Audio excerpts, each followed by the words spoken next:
Whether you're new to woodworking or a seasoned pro, you've probably heard of spiral cutter heads.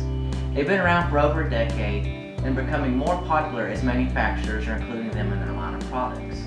We see them being used on planers and jointers and are always a more expensive option when compared to the standard 3-knife cutter head. So let's see why they're so popular.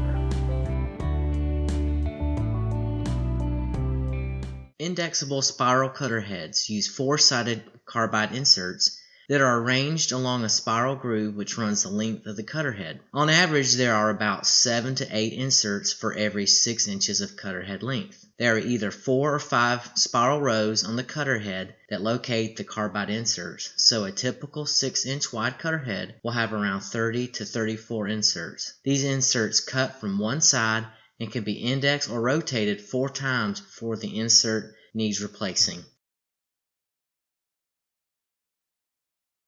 There are 2 forms of indexable spiral cutter heads on the market, spiral and helical. So what's the difference? Both types arrange carbide cutters on a spiral or helix that transverses the entire width. This spiral looks similar to what you would see on a used paper towel roll. For both types, all the carbide inserts rest on a machine surface, which allows each insert to make a tangential cut as the cutter head rotates. The biggest difference between the 2 types is the cutter's alignment to the axis of the cutter head. The spiral cutter head arranges the cutter so that the cutting edge is in line with or parallel to the axis of rotation. The helical cutter orients the cutting edge so that it's rotated about 14 degrees off of the cutter head axis. If we were to unroll the cuts made per rotation, then this might be easier to understand. The orientation of the helical cutter produces a slicing or shearing cut as the cutter head rotates.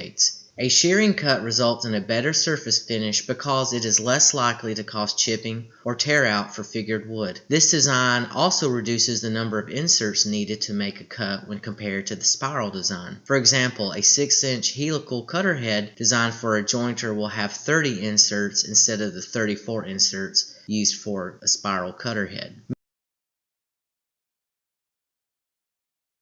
Manufacturers of both spiral and helical cutter heads list that the noise level is reduced when compared to standard high-speed strength steel straight knife cutter heads. Although no technical data supports these claims, some users report up to a 50% reduction in noise level. The reduced noise level is due to several factors. One factor is the amount of air that passes around the cutters as they rotate at high rotational speeds. The reduced noise level is due to several factors. One factor is the amount of air that passes around the cutters as they rotate at high rotational speeds. The 30 to 34 inserts rotating break up the air in small cross sections rather than the 3 cutters on a standard cutter head, which have a much larger cross section. The other factor is the frequency at which the cutters are in contact with the wood. If you were to cut a 6-inch wide board, the standard 3-knife cutter head would make 3 cuts per rotation. When that is compared to the 30 to 34 cuts per rotation, the higher cutting frequency normalizes the sound level.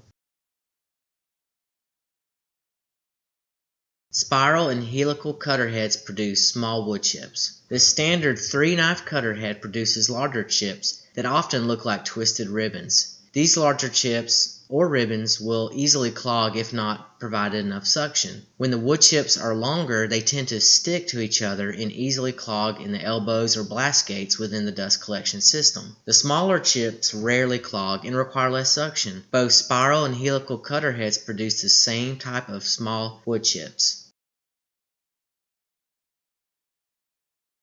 One of the selling points of the spiral cutter head is low maintenance cost. If you happen to hit a nail or damage the cutter, it may only affect 1 or 2 of the inserts. When that same type of damage occurs for the straight knife cutter head, it affects all 3 cutters, which is a costly mistake. Many straight knife cutters are made from high strength steel and can only be sharpened a couple of times before they need to be replaced. For the carbide insert, once all sides have been used, then they have to be replaced. One nice feature is that carbide inserts have numbers in the corners. These numbers allow you to keep up with which side has been used. From the factory, the inserts are oriented in the same direction. Their carbide inserts sit in a recessed groove and are held in place with one torque screw. They self-align when the screw is tightened, which makes installation easy. Straight knife cutters are more time-consuming to replace and sometimes require alignment jigs to ensure that all three knives are in alignment. So how accurate is the claim that this spiral cutter head is cheaper to maintain? Well, let's break down the cost. For this example, we'll assume that a jet 6-inch joiner has either a 3-knife or spiral or helical cutter head installed. Manufacturers make both spiral and helical cutter heads that can be used for this model of jointer. All the maintenance costs presented in the following calculations are specific for this size and brand of jointer. Cost differences may differ for other size and makes of jointers or planers and will not be considered for this cost comparison. We will assume that the joiner has the following cutter heads installed. We will have a jet 6-inch 3-knife with the quick set knives, or the Grizzly H7653 Indexable Spiral Cutterhead, or the Helix H7764 Helical Cutterhead. The OEM or original equipment manufacturer recommendations for cutter replacements are shown in the table. These prices listed are average costs that don't include shipping or tax. The Grizzly H7653 Indexable Spiral Cutterhead has 34 inserts, and the Bird Helix Cutterhead has 30 inserts. The 3-knife cutters are sold in a 3-knife set, where both the Grizzly and Bird are sold in 10-pack sets. In order to get a cost per use, we'll have to do some calculations. For the sake of time, I will go over the results, but I'll leave a link in the description to my website where I go to further detail on how these numbers were calculated. My calculations show that the Helix H7764 Helical Cutterhead proves to be the cheapest to maintain when compared to the other cutter heads at $29.40 per cutter edge use. Second place goes to the Grizzly H7653 at $31.62,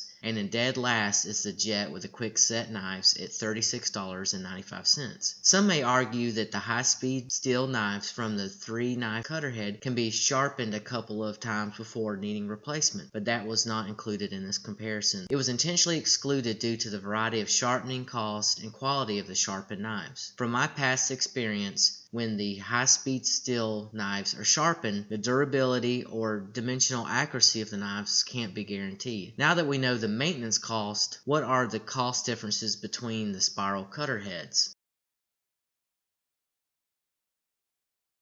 Let's take a look at what it costs to upgrade that 6-inch joiner from the standard 3-knife cutter head to either the spiral or helical cutter head. For this comparison, we'll select the Grizzly H7653 Indexable Spiral Cutter Head and the Helix Helical Cutter Head. I'll use the prices from the Grizzly website, which sells both types. No shipping costs are included in the price comparison since that varies for each location. The Grizzly H7653 costs $329.95 and the Helix H7764 costs $309.95. At first glance, it appears that the Helix is the winner, but not quite. The Helix cutter head doesn't include the 2 bearings and bearing housings that are included with the Grizzly H7653. In order to make this an apples-to-apples comparison, we'll need to adjust the price. For this case, I found the OEM's part numbers for the required parts and their associated cost. I used eReplacementParts.com as a source for parts cost and calculated the additional cost. I don't want to bore you to death, so I'll leave a link in the description to my website if you want to see more details on how I got these numbers. The results show that you have to spend an additional $69.18 to get the Helix H7764 and the Grizzly H7653 to be comparable. Let's now adjust the price and compare the true cost differences. The Grizzly H7653 cost remains the same at $329.95, but the Helix H7764 increases to $379.13. With the adjusted price, the Helix is $49.18 higher than the Grizzly. So the initial price is higher for the Helix, but the cost per cutter edge use is lower when compared to the Grizzly. So what does that mean? Let's take a look. Since we know that the cost per cutter edge is highest for the jet 3-knife cutter head, let's see how many cutter edge uses it takes to break even with purchasing either the Grizzly H7653 or the Helix 7764 cutter heads. Based on my calculations, if you ever upgrade to either the spiral cutter heads after the 50th cutter edge use, you could have upgraded to the Helix H7764 H7764 with no additional cost. To break even for the Grizzly H7653, then it would have taken around 62 cutter edge uses before it paid for itself. This may seem high, but if the machine is used on a daily basis, you'd expect to change the cutter edges about once per month. Using that time frame, the Helix would pay for itself in about 4 years and the Grizzly in about 5 years. Let's review the pros and cons for each cutter head to see if there is a clear winner. The table that you see summarizes all the areas that we've covered and highlights the differences. Looking at the table proves that it will take a lot of uses to justify the purchase of a spiral cutter head. If you plan to keep your machine for the long haul, then buying either one of the spiral cutter heads will be a wise investment. Based on numbers alone, the Helix H7764 is the winner. Even though it has a higher initial cost, it has the shortest period to break even. Having used both the Grizzly and Helix cutter heads, I noticed the Helix produces a smoother finish and is less likely to chip out on figured wood or around knots due to its shearing cut. However, I purchased the Grizzly H7653 because it had a lower initial price, and I plan on upgrading my 6-inch jointer in the future. Thank you for taking the time to watch my video. If you like what you see, please hit the like button and subscribe to my channel. Or if you have any questions or comments, leave them below. I'd love to hear from you.